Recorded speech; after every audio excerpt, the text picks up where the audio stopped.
Welcome back, everyone, to another wonderful episode of Roompact's ResEdChat podcast. If you're new to the show, every episode we feature a variety of guests covering a variety of topics of interest to higher ed professionals who work in and with university housing, residence life, residential education, whatever you might call it.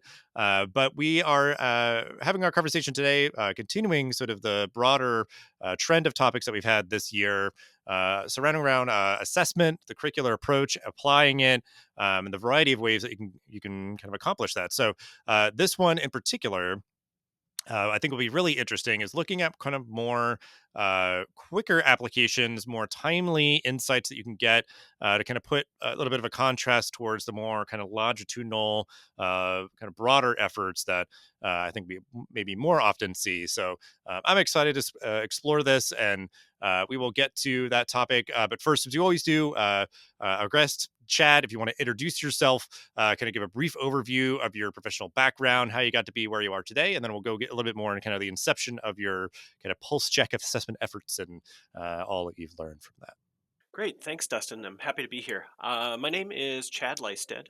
I work at Concordia College in Moorhead, Minnesota. I'm the Assistant Dean of Students and Director of Student Engagement here. Um, I guess a brief overview of my professional background, and I swear some of this will be relevant to what we talk about in a little bit, but my background is in clinical psychology. So got my master's in clinical psychology, and I spent several years doing psychology research, quantitative and qualitative research, usually NIH funded, with people experiencing mental health concerns. So I did a lot of research, a lot of publications and stuff like that throughout the early part of my career, but then I realized that I missed higher education. Um, and I realized I had the light bulb moment of, wow, I can actually work at a college. So uh, applied to work at higher education, work in higher education, and over time went from being an academic advisor to working in orientation, and then moved into my current role with student engagement. Um, Higher education is kind of the dream job. I really, really love working with this population of students, and it's just really, really fun to be able to see this growth over time and to utilize some of our assessment pieces that we're going to talk about to show growth over time, which is really, really fun. So I'm happy to be here. I'm looking forward to our conversation. Yeah, I appreciate you joining in, and I think it is uh, a good opportunity here because like you aren't like I guess for lack of better terms, sort of like classically trained or brought up through like residence life, residential education. But I think we've done I think and we'll continue to do episodes that do sort of show the broader scope of the curricular approach, and obviously like just student affairs work or student support, student engagement work is broadly sort of applied both like in res life departments or student affairs, and whatever kind of terminology and stuff. It's like we're all kind of on the same team, the sort of co-curricular efforts that are happening. So if folks are sort of scratching their heads or whatever, we usually have a lot of residence life folks, but really appreciative of having other folks, other collaborators and colleagues, and folks on to kind of talk about their learnings and how they do or can apply in sort of the residence life context. So uh, we are the string of guests that we're having that are sort of focusing in on assessment and sort of all the different angles on that are coming from the recent institute and curricular approach that Roompact is really proud to be a part of. So you were a part of that event talking about your kind of real-time assessment efforts, the pulse checks that you're doing. So if you want to explain a bit about the inception and creation of these efforts, so we'll kind of start there and kind of go along, I guess, kind of the benchmarks of the journey of like creating it, doing it, and the learnings that you've had. So, how did this come to be? Concordia College started our curricular approach in 2019. And we have really strong leadership from our vice president of our division. Our division includes residence life, uh, Center for Student Success, holistic health, student engagement, um, and athletics and career. And our leadership really is embracing of the curricular approach and really gave us kind of carte blanche to try things, to have some fun with with our strategies, with our assessment, and just really gave us the reins to utilize the curricular approach. So the way my portion of the curricular approach kind of came into being was at the time I was working in orientation and first year transition. And I was in consultation with some of my colleagues, and we were talking about how to assess this big event that we're doing. And it kind of came to us and it kind of came to me to do really quick hit assessments that allow us to change our programming on the fly, right? So, and I'll go into detail about what it is that we do here in a moment. But I think the overarching goal of these assessments is to know in real time what the students are learning and to know in real time what questions they still have. Uh, and if we know those things in real time and if we distribute those results, those assessment results widely, then we can be really nimble in our programming and we can be really nimble in the way that we support students. That just feel like a really strong epiphany to have is that like, and it's not like a, and I guess maybe you can kind of clarify this like as like a quick follow-up, but like that idea that it's not like one or the other in the sense of like that a lot of sort of surveying or assessment efforts or outreach that you're doing to get feedback from students might be like, oh, we do our like twice a year, once in the spring, once in the fall, big survey to try to get as much at once. If we're doing it, we're going to try to just really scoop up as much as we can. It's like, yeah, that's well and good, like that's fine. I mean, I think sometimes you might struggle to be like, oh my God, am I going to spend like 15 or 20 minutes like filling out all these questions and like giving all these thoughtful comments, whatever. It's like maybe you get a few people that do that, a few of these busy students and stuff. But the idea that it's like there's a place for that.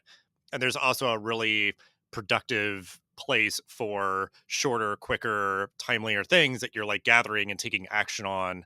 So like, is that how you see it? That like you're trying to sort of get kind of the best of both worlds of like how you're sort of doing outreach and getting feedback from students? Yeah.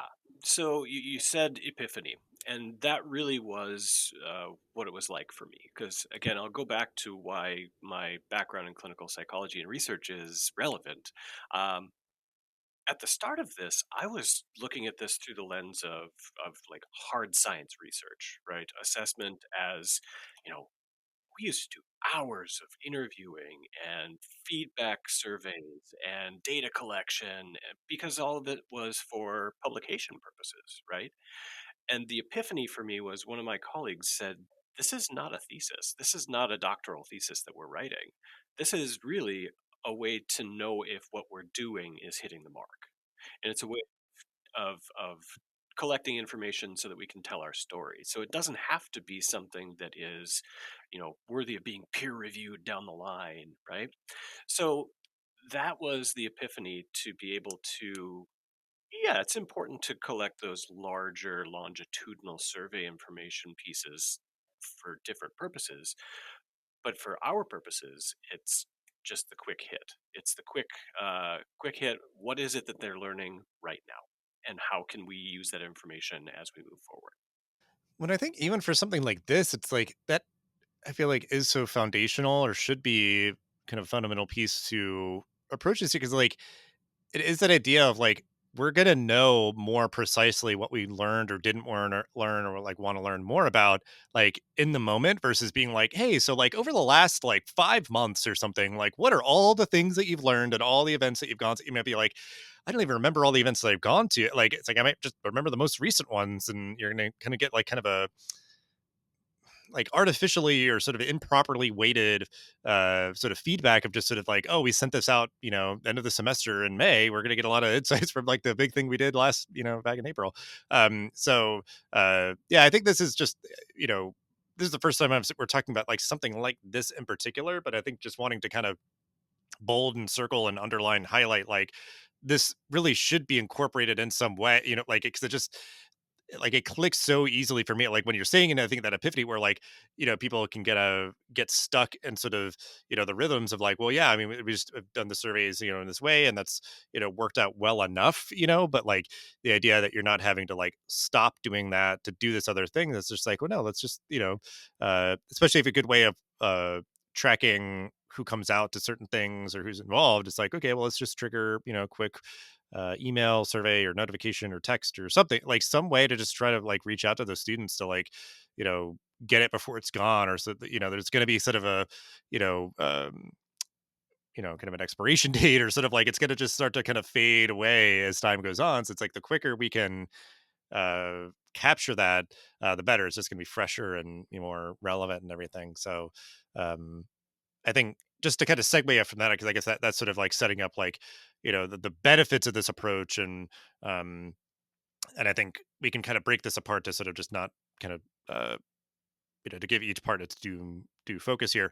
But what are the benefits of this approach that you've seen for your team? I think we've kind of started to kind of hit around this, but just like integrating this approach, how has it helped your team?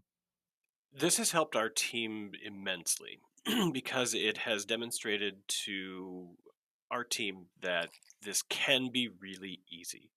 And it's taken away the scariness, I guess, of assessment, I think. I think it's really nice to see people embrace that assessment can be easy and it can be quick. Um, it also has benefited our team because we can show in real time that the students are actually learning what we say they're learning.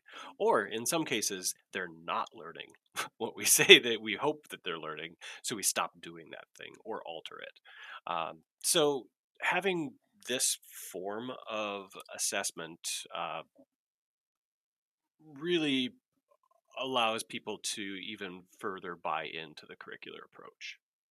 Yeah, that's something I didn't really anticipate, I guess, that idea of like the buy-in. Like we've had episodes recently about sort of like how we're implementing an approach like this more broadly and sort of the change management piece. So like I've appreciated that we've, had episodes sort of going into that more fully, but like this in particular sort of like demystifying, because I guess I get like if it's one of those things where it's like, well, we've got to like, you know, uh like the twice, I guess, just to keep using an example, like, oh, the twice a year survey we do, it's like there's like so much like kind of high stakes on it, or it feels very like I'd imagine sort of like this big ship that you're trying to move and adjust or whatever, like so I think, yeah, that the idea of like you can't mess anything up too bad if you're just sending a like very short survey about like a thing that somebody went to or whatever.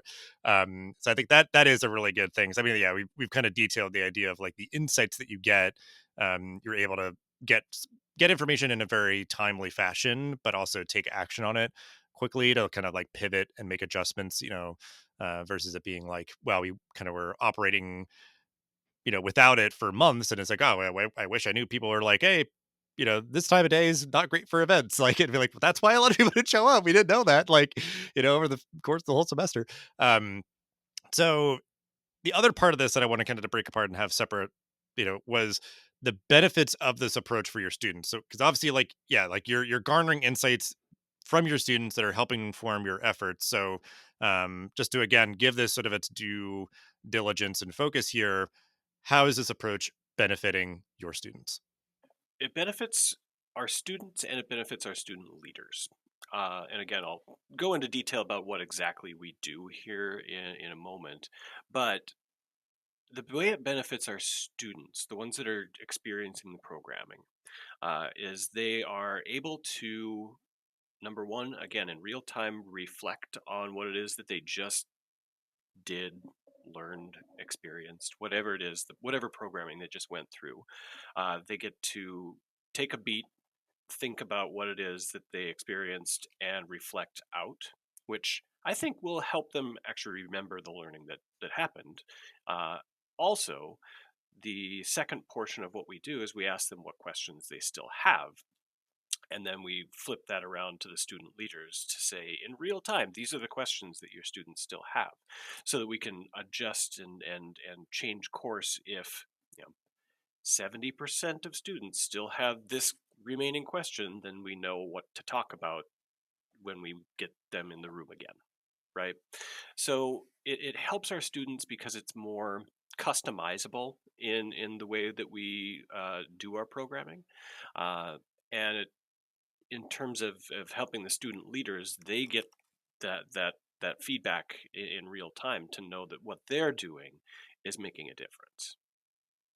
Yeah, and I guess it's just how my brain keeps, contrasting this. But yeah, it's like it feels like when you have those huge biannual surveys, it's like usually they're serving so many stakeholders. Like it's just there's a lot of sort of it's a big knot to untangle if you're trying to like make adjustments or like how are we sharing out this information? It's a lot of data. Like we've got to probably like sort it out and filter it and do whatever else. But that idea of like, well, we sent this quick survey to your students of your program, it's super easy to just like give that to you because it's like it's all relevant versus like, oh, there's like half of this isn't even pertinent to you, so we got to like figure out how to share that. So yeah, I mean, I think it's yeah going to be that way where I think that's what a student is going to crave and or student leader is going to crave to be like I'm doing this, I'm in the trenches, I need to know like what I'm doing well, what what should be doing more or less of. And that yeah, like it creates those sort of reflective learning opportunity. They're in a position where they're you know uh,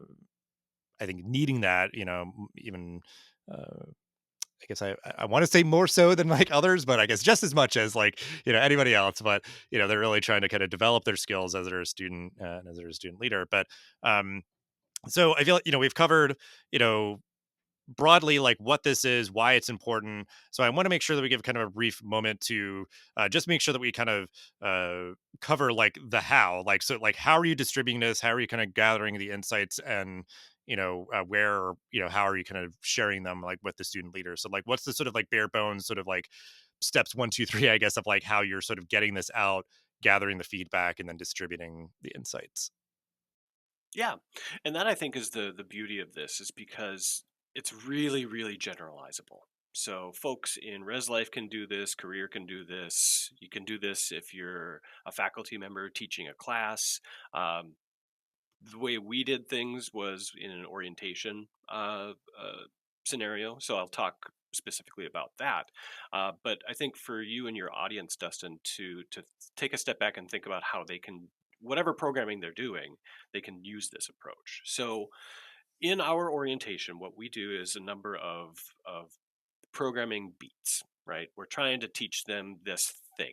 Is it, you know, what advising looks like? Is it how do you keep yourself and your community safe? Is it a programming around community service, right? So we have them do these big things, um, and I'll use our dramatic dialogues as an example. So at Concordia, the students all see these series of vignettes where actors portray some challenging situations around bias related incidents or sexual assault or alcohol, and it's these vignettes that they watch and then they reflect on, wow, those are pretty problematic behaviors.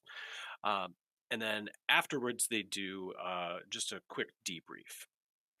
So here's where the assessment piece comes in. So what we do is we have our student leaders just hold up a QR code, they scan it, and they, importantly here, I only ask two questions. Number one is, in this example, what are you going to do to keep yourself and your community safe? Question number two is, what questions do you still have? So I'm at my computer while all of these things are happening in various classrooms around campus. QR code gets scanned into Qualtrics, and then I can see all these results come in real time. It takes 3 minutes, maybe five tops, right? Uh, so I get all of these results. I've got them all in a spreadsheet. And what I can do is, I keep saying in real time. It's not necessarily in real time. It might take me 10 to 15 minutes to do this. Uh, But what I can do is I can compile then all of their responses, and I separate those two questions out.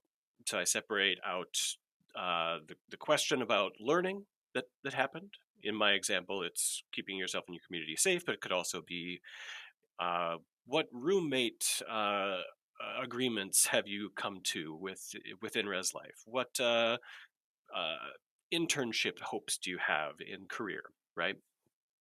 I separate that the learning question out and the what questions do you still have question out. I send the what questions do you still have to the student leaders who are working within the orientation clubs. Um, I also include stakeholders, right? So I'll include the our vice president. I'll include people in various academic departments. Sometimes I'll include the president of the college if I really want the president to see what's going on. So the student leaders then have access to what questions do you still have, and they can kind of sort and filter to, oh, here's my group of students. Wow, they still have questions about this. I can change the way I lead my group now because I know where their heads are at. The learning question, what I typically will do is I will compile all those, and then honestly, I'll put the entire database into a chat GPT and say, categorize these and give me one verbatim example per category. And then what I can do is send out that to the interested stakeholders as well. So um, it's a really fast way of doing this. It's a really, I think, elegant and simple way of catching what did they talk about, what did they take away from what they just experienced, and what do we need to do moving forward to address the questions that they still have. Yeah, and just to like make it clear, like I feel like it's impressive that it's quick in the gathering and quick in the analysis. Like, and I think sometimes there's efficiencies. I would say more likely on the front end. Like a lot of folks would be like, "Oh, we have a QR code. People fill out like whatever else." But then like the analysis is where people maybe get kind of stuck up. And certainly, I mean, like I don't have the skill set to like manually sort of discern necessarily like categories and all that in like an efficient fashion. Like it would take me a while. Then like so I think one, like using a tool in the gathering so that maybe it's just like formatted or presented where it kind of can give you maybe some basic summary insights, and then leveraging something like ChatGPT or any of those other similar tools, like they are really good at just like taking some raw data and just sort of gathering it together. um, and Yeah, I think that's really what's important. I think it's just, like you said, like, I mean, I don't know if there's a magic number, but I would have to imagine, like, especially if, I mean, it could be if it's quantitative, just sort of like give this rating or something, like, you can maybe get up to like 5 questions, but I'm like, it's got to be like 5 or less, especially if you're asking for comments. Like, but I think that idea of like 2 substantive comment questions, and then it's like, if anything else, it could be like if we went out to an event or program, like, okay, yeah, we just want like a Likert scale, like, hey, like, how much, like, did you enjoy this event, or like rate your enjoyment of this event, whatever, how do you ask the question, but, and just give it a rating out of 5. But, um, yeah, I think it's just like a good practice. I think when you're just trying to like distill down, like, what is the most important thing that we want to know here, and what's the simplest way to ask it. Like, you're just really simplifying it. You're not, because I think it is that idea. Like, that's where you kind of balloon out to like, well, I mean, honestly, yeah, there could be like 20 questions that we ask about like this one orientation session about like every single little, piece of it.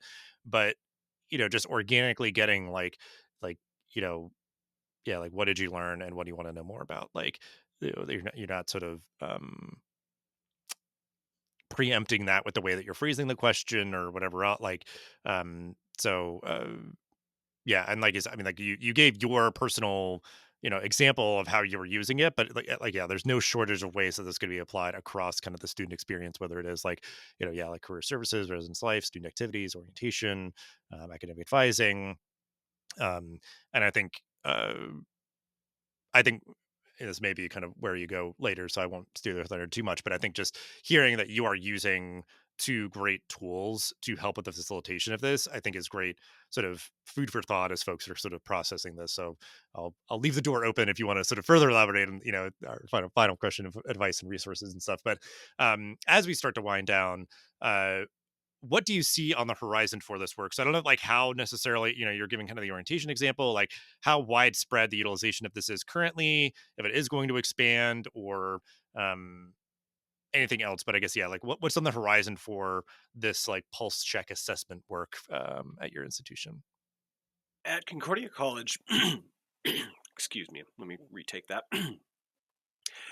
At Concordia, I see this expanding into other uh, aspects of our division. So I see this expanding to student engagement, student activities. I see this expanding to various places throughout the college. Um, I gave the example of while I was working in orientation, I've moved over to student engagement now. So I see this being implemented within student government. I see it implemented within uh, various other programming that we do for student engagement. Um, I don't think it always necessarily needs to be a QR code. It's my default. I like to go back to it just because it is so quick and easy. But I think there's lots of different ways there that we can do assessment to get a pulse check as students are experiencing uh, whatever programming they're doing. I just think it's important to remember that it needs to be very brief. And it needs to just be reflective of what they're experiencing at the moment. You've mentioned a couple times, going on of the year in review assessment or survey, which is great. That's wonderful. But I think the the idea that they need to do a quick reflection in the moment is important. Yeah, it's just gonna be, I think, just more genuine and authentic, like because I think otherwise, when you're doing sort of like the end of year sort of thing, you might get like good insights, but I think they're gonna be like just generic or bland or so, they're just gonna be, you know, um, stuff that I think will be sort of affirming or uh critical in just a very like general and broad sense versus like really precise because like I could imagine like especially if you're doing sort of like event management pulse check surveys, that idea of like wanting to ask like what did you like about this event, like what could this event have done better, you might get stuff where it's like the check-in table was in an awkward position and it's like that idea of like yeah cool yeah we'll move that, like a lot of people said that and we easily could have made that adjustment, we just put it somewhere kind of arbitrarily, but like that idea of like that is like quick genuine authentic like relevant insights versus just like you hear about like, how could we improve events in the future from like a year end survey? It's just like, I don't know, like something general where it's like it felt disorganized or something. And it's like, well, is that like the table? Is that like the check-in process? Is that like whatever? Like what like it's hard to maybe like pinpoint exactly like what did they mean when they said these events were disorganized or something, or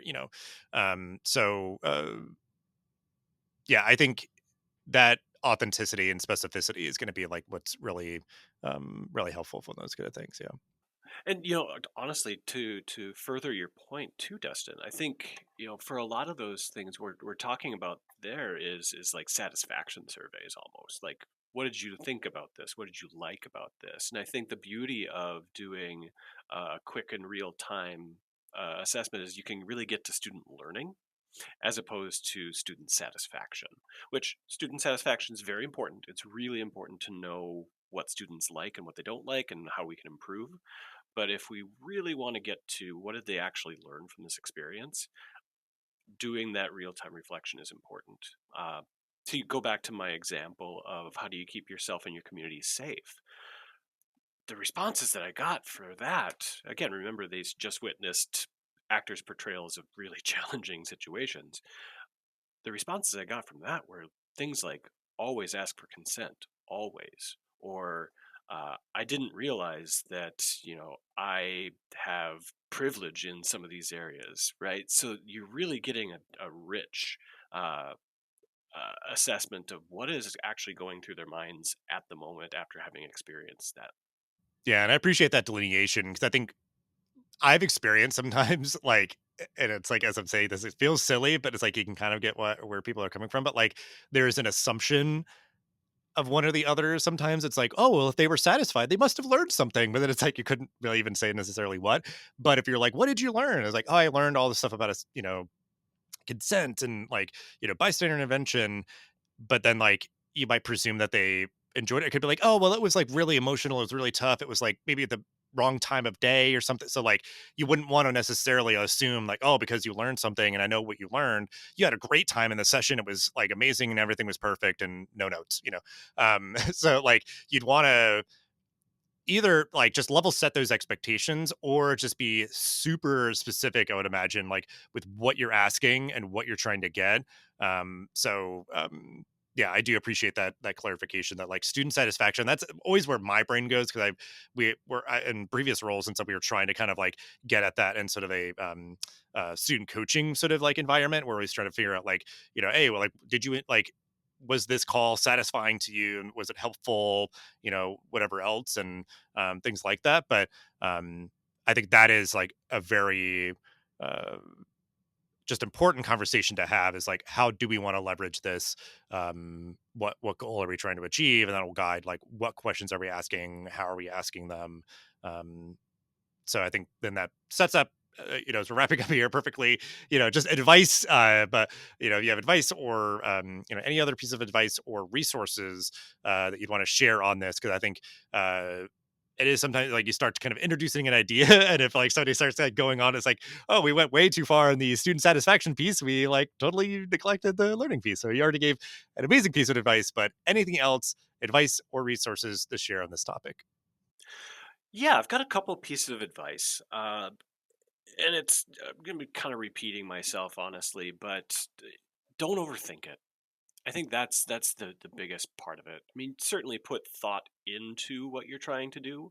Obviously, you're trying to reach, you set your learning outcome at the start and decide what's the best way to get to it. Uh, but in terms of the assessment piece, I think just being really careful about what one question do you have? Or what one question do you have that will get to did the students learn what you hope they learned? It doesn't need to be much more complicated than that. Um, Certainly, I think another piece of advice is to bring other people into it. So that's one of the mistakes that I made when I started doing this. Is I was doing all this stuff just out of my own brain. Uh, and I wasn't hitting the mark many times. So, in consultation with others, say, hey, I want students to learn this. This is how I want to teach them the thing. What question do you think I should come up with? So lean on your colleagues. Uh, Honestly, I think in some cases asking students for their feedback on what they think they should learn and how best they should learn it. Uh, that's another piece that we've really started to implement here at Concordia. Um, that is, I think, an important piece of it too. Um, yeah, and just try to keep it simple. I the best question that we've started to ask folks, not started, we've been asking folks, is that second question, is what questions do you still have? It's really, really interesting because the first question will often have primed that. So, if the question that we ask is related to community service, what questions do you still have? Many of them will say, what opportunities do I still have for more community service after I've done this? Um, so being aware that the first question will often prime the second question is I think interesting. In terms of resources, Dustin, I really will just plug the Institute for the Curricular Approach. I've been a couple times. It's tremendously helpful. If you or your audience can find a way to utilize ICA as a resource, you and they would get a lot out of it. There's some really great information there, some really great people doing some really strong work. Yeah, because I think we're kind of like trying to get like morsels of the magic of ICA through like these conversations and everything. But I think that idea of if you absolutely like you're saying, like kind of don't overthink it, start somewhere, start simple, and certainly you'll probably iterate as you're getting more feedback more often. But if you start somewhere now, by the time ICA rolls around again, you might be like in a place where it's like, yeah, I want to, workshop ideas that I'm thinking about or things that I'm doing. And it does seem like from I've never been. Maybe I will this year. Who knows? But just seeing and hearing what does happen there, kind of from afar, that it does feel like it is such a great place for sort of this like kind of innovation lab, sort of this idea that it's like all these people kind of working on this same sort of obviously like the curricular approach, like this approach to doing this work, and because I think that that sort of niche and getting all those people in the same room, like, it just sort of generates a lot of great sort of insights and conversations and dialogues and stuff. Because I think otherwise it's like, oh, we're casting a very big tent for this like education conference, everybody's here, and you're just getting super broad, or you have to try to really work harder to find um exactly what you're looking for. But yeah, I mean, I think again, like this being sort of uh what feels like a very important, useful, foundational aspect of curricular approaches to complement some of the other more kind of larger longitudinal efforts that often happen here. Really appreciate you, highlighting this work and making yourself available for this conversation. And yeah, just really great stuff. So thanks so much for your time. Hey, thanks, Dustin. It was really fun. I really, really appreciate having this conversation.